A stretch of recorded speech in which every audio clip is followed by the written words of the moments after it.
누군가는 아파트 갖고 있고 누군가는 건물 갖고 있어. 5년 뒤에도 이 아파트로 이 건물 살 수 있을까?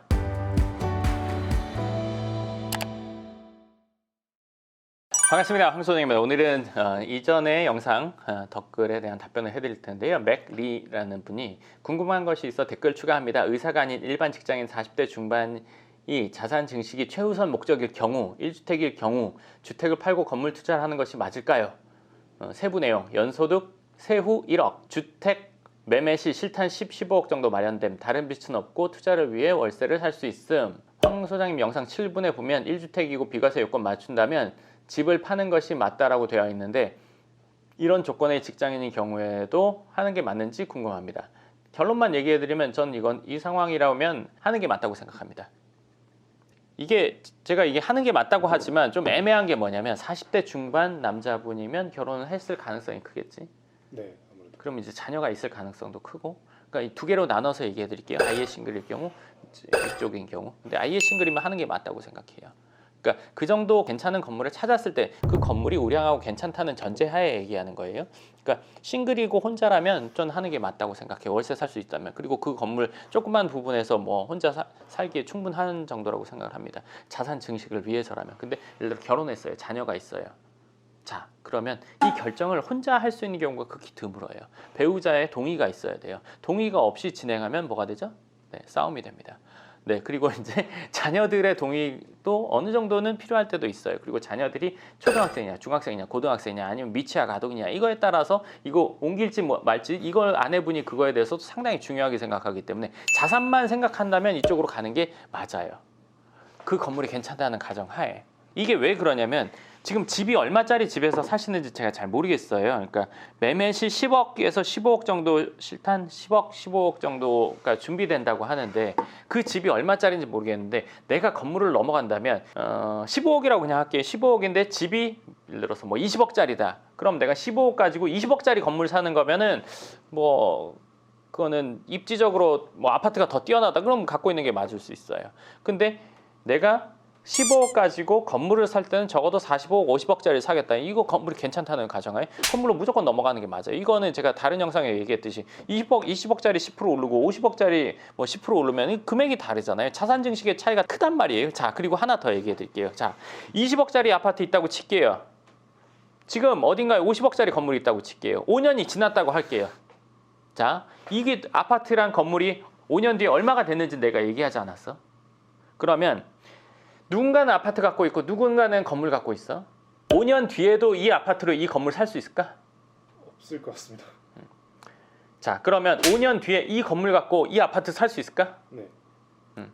이거에 대해서 어떻게 생각하세요? 자, 20억짜리 아파트, 50억짜리 건물 5년이 지났어요. 얼마가 됐는지 모르지만 아파트에서 건물 넘어갈 수 있을지 없을지는 미지수예요. 쉽게 말하면 될 수도 있고 안 될 수도 있고 안 될 가능성이 더 커요. 그렇죠? 근데 이 건물에서 아파트 넘어가는 거는 될 가능성이 현저히 높아요. 그렇죠? 이 지역이 뭐 잘못되거나 완전 작살나거나 그러지 않는 이상. 근데 제가 이 건물이 우량하고 괜찮다는 전제에서 얘기해 드리는 거니까 이걸로는 언제든지 이거 넘어갈 수 있어요. 이 말인즉슨 내가 계속 결정권, 선택권을 갖고 있다는 얘기예요. 이걸 갖고 있으면 일로 못 넘어가지만 이걸 갖고 있으면 일로 언제든지 넘어갈 수 있어요. 그러니까 자산이 이게 더 많이 불어날 가능성이 훨씬 더 높죠. 그리고 내가 재테크를 위해서 좀 거주의 불편해 이런 걸 감수한다고 치면은 당연히 일로 갔다가 이건 언제든지 올 수 있다면 일로 가는 게 맞죠. 물론 몸이 불편하고 만족도가 더 낮아진다고 치더라도 어찌됐건 자산적으로는 이게 나아요. 왜? 자산 규모의 차이가 결국에는 이게 제가 자꾸 괜찮은 우량한 건물이라는 건 전제를 자꾸 두는 이유가 이게 아주 중요하거든요. 왜냐면 그렇지 않으면 시간 지났는데 이걸로 못 넘어오는 경우도 있고 시간 지났더니 이거 별 볼 일 없는 경우도 있어요. 실제로 예전에 오셨던 분 중에 경기도에 건물을 세 동을 샀어요. 세 동을 그때 뭐 한 동당 뭐 30억이었나 20억이었나 하여간 얼마였어요. 근데 3년 지났는데 다 10% 20%씩 공실이 나고 위치도 안 좋아가지고 처음엔 수익률 때문에 샀는데 이거 중요한 건 팔리지도 않아요. 못 팔아요. 건물 세 동을 다. 그래서 이거를 샀던 가격에도 못 팔고 샀던 가격보다 더 싸게 내도 못 팔고 있단 말이에요. 못 넘어온단 말이에요. 안 괜찮은 건물을 샀을 때는 이런 상황이 벌어질 수 있어요. 괜찮은 건물은 선택할 수 있죠. 저 아파트 2개 살까 하나 살까 더 큰 거 살까 이 생각해 볼 수 있죠. 근데 이거에서 저거 넘어가는 갭이 더 커져 있을 가능성이 크단 말이에요. 그러니까 자산이 부채 포함 자산이 더 커지는 쪽으로 갔을 때 내가 선택권을 계속 가지고 있을 수 있다라고 생각하시면 되고, 그리고 또 하나 더 얘기해 드린다면, 자 보세요. 20억짜리 집에 우리가 15억 현금 갖고 있어요. 5억 대출이라고 쳐요. 자 이쪽으로 넘어가면 15억에 35억 대출이에요. 자 그러면 여기서 대출 이자 감당하는 건 얘가 훨씬 더 편안하죠. 근데 자산이 불어나는 거에 대해서 먼저 우리가 뭔가 투자한다의 개념으로 보면 5억을 투자금으로 감당한다, 35억 투자금으로 감당한다. 이 차이는 향후에 잘 됐을 때 차이가 크죠. 그러니까 이게 괜찮다는 부동산일 때는 더 많은 돈을 투자하는 게 사실은 맞잖아요. 그러니까 내가 이 건물에 대해서 충분히 알고 있고 확신이 들고 만약에 그렇다고 하더라도 잘못되는 경우가 물론 있죠. 내가 무지한 경우에. 그러니까 정확히 내가 상황과 여건을 모르고 저 사람이 그렇대. 그냥 내 느낌이 그런 것 같아. 이래서 저지른다면 그건 잘못된 건데, 그렇기 때문에 제가 확실한 부동산인 경우라고 자꾸 얘기를 하는 거예요. 그렇다고 치면 확실한 부동산이라면 확실한 5억 투자, 확실한 35억 투자 뭐가 낫냐 이거죠. 이게 훨씬 낫다는 거예요. 부자가 되기 위해서는 부채 포함 자산 규모가 점점 늘어나야 되는 거지, 이게 고정돼 있으면서 부자 될 수는, 자산이 불어날 수는 없어요. 부자가 되기 위해서 자산을 불린다면은 첫 번째 벌어서 모으는 거. 그럼 내 능력이 커져야 되겠죠? 그렇죠? 그리고 재테크하는 거. 그럼 이 자산에서 부채 포함의 이 자산 규모가 커지지 않고서는 재테크라는 게 되기가 어려워요. 이 상황이라면 건물로 넘어가는 쪽이 재테크 쪽으로는 훨씬 더 나을 거라고 생각을 합니다. 질문 있습니까? 사람들이 부채 늘리는 걸 좀 무서워하는 분들도 그렇죠. 많더라고요. 근데 이제 부채 늘리는 거를 무서워하는 거는 사실은 거의 자라면서 정해져. 부모님이 이제 금융권에 있는 분들, 은행권이나 금융권에 있는 분들, 그러니까 농작물을 키우는 분들이나 이런 분들의 자녀들, 이런 직업군에 있는 자녀분들은 대출에 대해서 부담을 갖는 경우가 아주 많아. 왜냐하면 이 직업군에 있는 분들이 그거 대출에 대해서 부담 갖는 생각들을 자녀들한테 거의 대물림돼. 재테크나 성향이나 이런 것들이 다 부모님이 우리가 어렸을 때 부모님이 하던 얘기들, 이런 것들을 우리가 늘 듣고 무의식 속에 쌓여 있단 말이야. 그러니까 나도 모르게 하면 안 될 것 같아.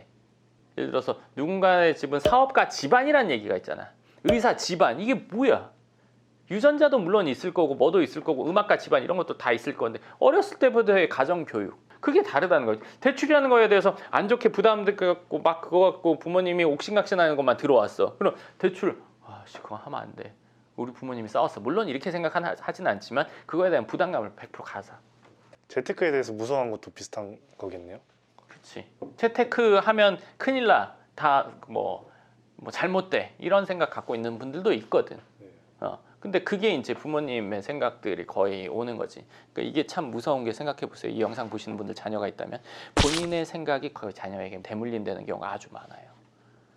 재테크, 일, 경제적인 거, 취미, 예를 들어서 가족 관계, 이거 거의 대물림돼요.